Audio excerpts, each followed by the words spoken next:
পুরী শুধুই একটি তীর্থস্থান বা ঘোরার জায়গা নয়, আমাদের মতো অনেকেরই কাছে পুরী শৈশবের স্মৃতির সিন্ধুক। সমুদ্রের নোনা জল, ঢেউয়ের গর্জন, বালির ঘর বানানো, সবই জীবনের প্রথম পুরী ভ্রমণের আনন্দ। মোবাইল গ্যালারি থেকে চোখ সরিয়ে বাড়ির পুরনো অ্যালবাম খুলে পরিবারের সাথে সমুদ্রের সামনে দাঁড়িয়ে তোলা ছবিটা দেখলে আজও অজান্তেই মুখের হাসি ফিরে আসে।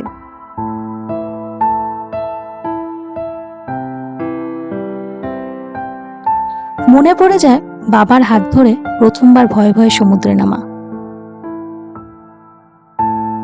আর তারপর পকেট ভর্তি বালি নিয়ে উঠে আসা।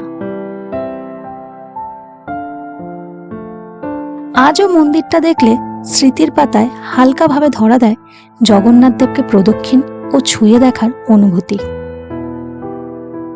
আর সারা বছরই কোনো শুভ কাজ বা পরীক্ষার আগে মায়ের মহাপ্রসাদের কিছু দানা খাইয়ে দেওয়া।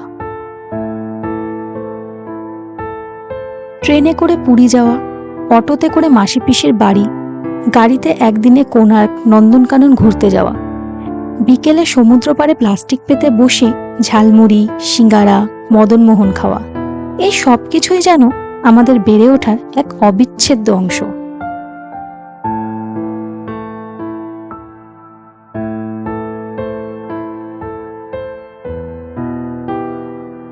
তাই আজও আমরা পুরীতে আসি বারবার, শুধু ব্যস্ত জীবন থেকে মুক্তি পেতে বা জগন্নাথ দেবকে দর্শন করতে নয়, বরং সেই হারিয়ে যাওয়া অতীতকে ছুঁয়ে দেখতে। যে মানুষগুলোর সাথে প্রথমবার পুরী এসেছিলাম তাদের অনেকেই হয়তো আজ আমাদের থেকে বহু দূরে, আর এই পুরী হয়তো পারে তাদের স্মৃতিগুলোকে ভীষণভাবে কাছে ফিরিয়ে আনতে।